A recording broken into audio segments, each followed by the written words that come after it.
More UK and European politicians have condemned the attack on the printing press of independent media, the Epoch Times in Hong Kong. Former President of the European Economic and Social Committee, Henry Malos, says the Communist Party of China is now transforming Hong Kong into one of Communist China's provinces. We didn't consider at all Hong Kong as a separate system. We just introduced their dictatorship and their violence policy against freedom of religion, freedom of thought, political freedom in Hong Kong as well as in the other part of China.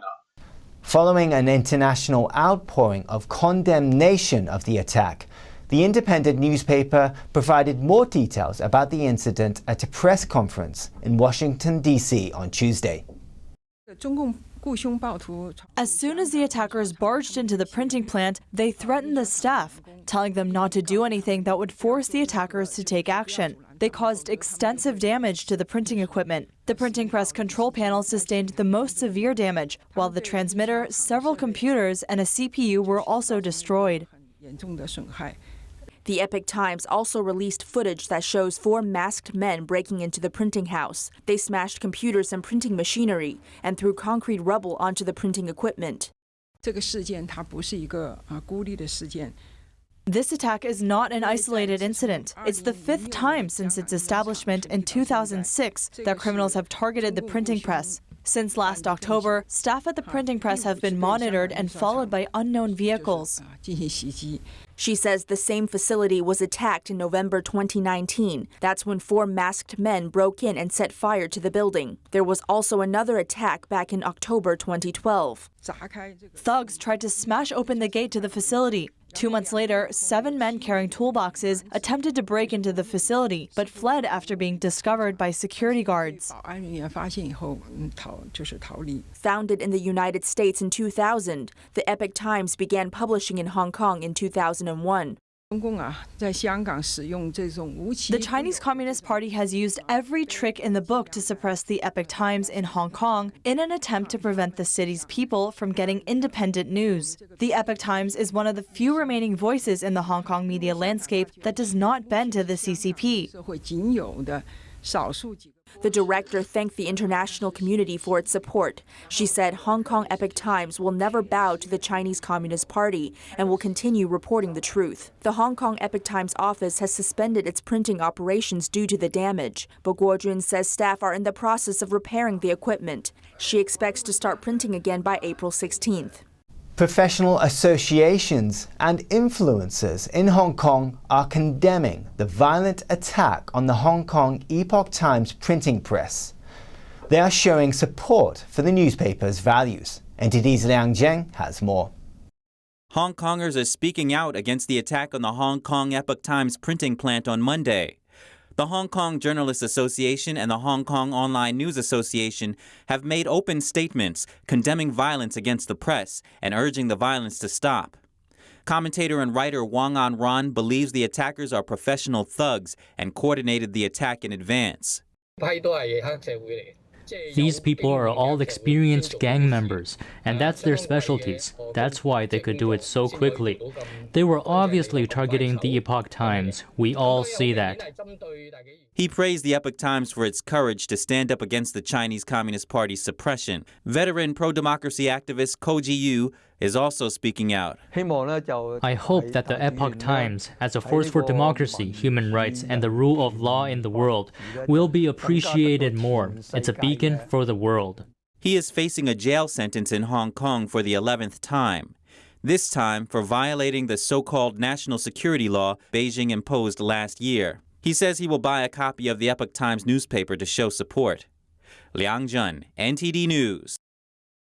Drug maker Johnson & Johnson is delaying the rollout of its one-dose COVID-19 vaccine in Europe.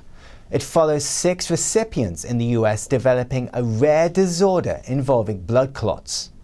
US federal health agencies on Tuesday recommended pausing the use of Johnson & Johnson's vaccine. The New York Times reported 1 woman died and a second in Nebraska has been hospitalized in critical condition.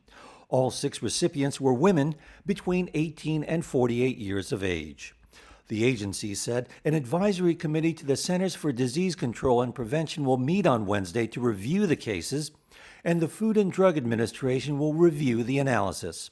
Both agencies said the adverse events appear to be extremely rare. J&J said it is working closely with regulators. The drug maker said no clear causal relationship had been established between the events and its vaccine. More than 6 million doses of Johnson & Johnson's one-shot vaccine have been administered in the U.S. The news sent J&J shares down in early trading Wednesday. The agency's move comes 1 week after European regulators said they found a possible link between AstraZeneca's vaccine and a rare blood clotting problem that had led to a small number of deaths. Following a scoop of 4 awards at the BAFTAs on Sunday, Nomadland director Chloe Zhao is now looking ahead to the Oscars. But the ceremony won't be broadcast in China. NTD's Tiffany Meyer has more on that. Zhao became the second woman to win the BAFTA for Best Director. Her film also won Best Picture. A day before that, Zhao took the top prize at the Directors Guild Association Awards in New York. Nomadland is about transient workers in the American West. The film has won multiple international awards. But Chinese authorities are reportedly ordering state-run news agencies to downplay Zhao and her movie. This is because of Zhao's past comments on Chinese society. Zhao told a New York-based magazine back in 2013 that there are lies everywhere in communist China. Zhao grew up in Beijing and went to study in the UK as a teenager. She says that was where she learned the truth about China. She later went to college in the US. Her movie, Nomadland, is also an Oscars nominee for Best Picture and Best Director. The award ceremony will take place on April 25th, but the ceremony won't be broadcast in China this year. The regime's publicity department issued a ban on it. It has to do in part with Zhao's nomination. The CCP considers Zhao sensitive. Egyptian authorities have seized the massive cargo ship that blocked the Suez Canal last month. They say they won't let it go until the ship owner pays the equivalent of over £650 million. An Egyptian court ordered the Ever Given to pay that amount. It's for losses inflicted when it blocked all traffic through the canal. More than 400 ships were blocked after the ship ran aground. After 6 days, it was dislodged and moved for repairs and an investigation. The Japanese company that owns the ship says that insurance firms and lawyers are working on the compensation now. That's the news for today, and thanks for tuning in. I'm Stuart Lees.